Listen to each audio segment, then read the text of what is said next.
मित्रांनो, पार्टी करायची आहे तर मग चला ना, सोलापूर बरोबरच विजापुरात प्रसिद्ध असलेल्या चाचा मच्छी ढाब्यावर. चाचा मच्छी ढाबा, विजापूर रोड, टाकळी, सोलापूर. संपर्क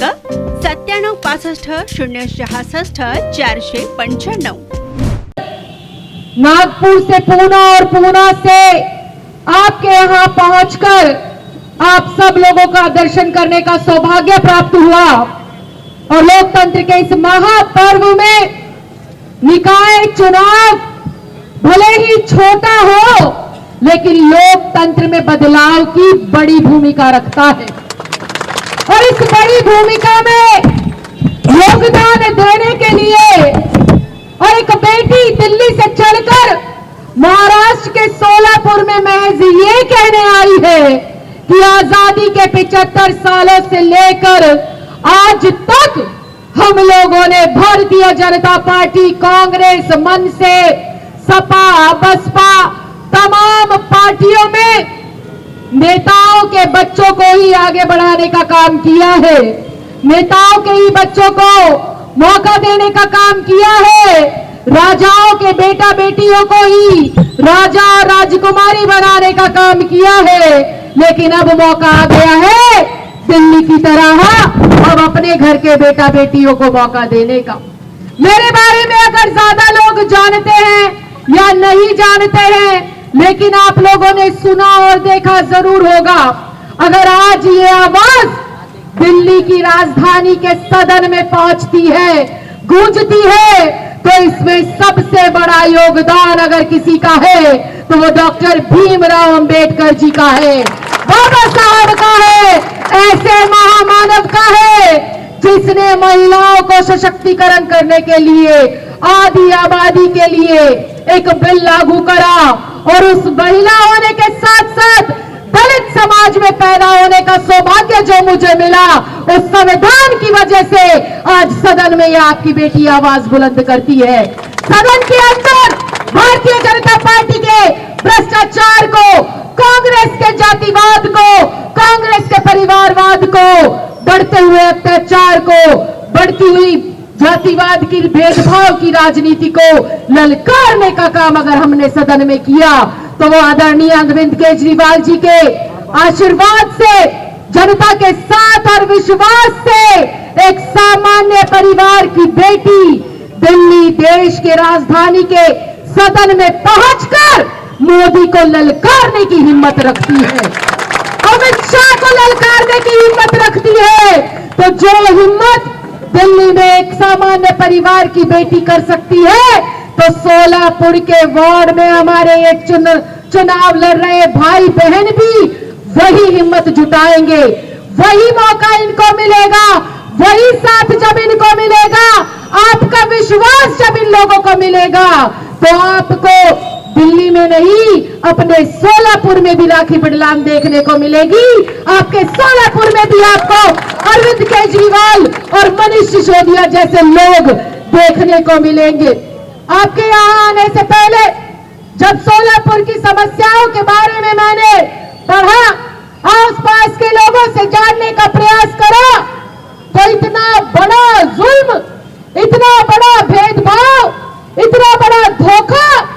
आजादी के 75 सालों से आज तक सोलापुर के परिवार के वासियों के, निवासियों के साथ हो रहा है. यह बेहद दुर्भाग्य की बात है.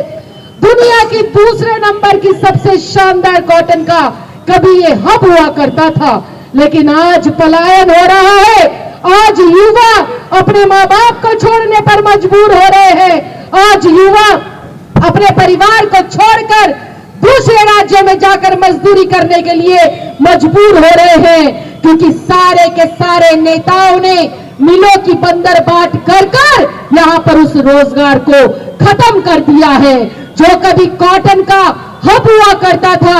आज इस कॉटन के हब के सोलापुर के बच्चे रोजगार के लिए दर दर भटक रहे हैं. ये कितना बड़ा अन्याय है, ये कितना बड़ा अत्याचार है उस युवा के साथ, उस मतदाता के साथ जो बड़े शौक से, बड़े ख्वाब सजाकर, बड़े सपने देखकर अपने नेताओं को चुनता है. इस बार भाजपा को मौका देते हैं, अगली बार कांग्रेस को मौका देते हैं, उसके अगले बार जो है दूसरी पार्टियों को मौका देते हैं, लेकिन हर कोई आता है, वोटों का फायदा उठाता है और अपने घर भरता है। ये रोजगार की बात हुई। जब हम साफ सफाई की बात करते हैं, मंदिर में जाना है, मस्जिद में जाना है, अरदास करनी है, नमाज अदा करनी है, तो हमें गटर के पानी से होकर गुजरना पड़ता है। जिस दरगाह में जाने के लिए, जिस मंदिर में जाने के लिए हम अपने घर से पाक होकर निकलते हैं, एक गटर का पानी लगकर हमारे कपड़े नापाक हो जाते हैं। ऐसी सत्ता का क्या फायदा जो हमें ईश्वर की इबादत करने के लिए भी स्वच्छ माहौल ना दे पाए। तो आज ये आपके भीतर इस चेतना को जगाने के लिए, आज आपके भीतर उस आग को जगाने के लिए कि आज देश का 85% मूल निवासी दलित, मुस्लिम, अगाड़ी, पिछाड़ी और ओबीसी सबको अब एक होना है और इस मनुवादी सोच के लोगों को उखाड़ कर फेंकना है, जिन्होंने हर बार हमारा वोट लिया, हर बार हमारा अधिकारों का हनन करा, जिन्होंने हर बार हमें अच्छे सपने दिखाए, हर बार हमारे सपनों को तोड़ने का काम करा। ये तो बात रोजगार की, साफ सफाई की थी। अगर हम हमारी बेटियों के सम्मान की बात करें, अगर हम हमारी बहनों के सम्मान की बात करें, तो आज भारतीय जनता पार्टी का, चाहे राज्य की सरकारें हो, चाहे केंद्र की सरकार हो, चाहे इनके साथ समर्थन करने वाले अन्य दलों की सरकारें हो, कहीं पर भी हमारी बहन बेटियां सुरक्षित नहीं है। अभी रास्ते में एक टीवी डिबेट को संबोधित करते हुए उत्तराखंड की बेटी अंकिता भंडारी के लिए न्याय मांगते हुए हम लोग आ रहे हैं। भारतीय जनता पार्टी की सरकार ने एक सामान्य परिवार की बेटी का किस प्रकार से हत्या करी, किस प्रकार से उसके साथ दुष्कर्म करने का दुस्साहस करा, ये किसी से नहीं छिपा है। और अभी पिछले महीने की बात है, बिहार के अंदर नई नवेली सरकार चुनी गई भारतीय जनता पार्टी के समर्थन के साथ नीतीश कुमार की, और नीतीश कुमार मंच पर जब बेटियां पढ़कर आगे बढ़ती है, दलित समाज और मुस्लिम समाज में तो खास कर बेटियों का पढ़कर आगे बढ़ना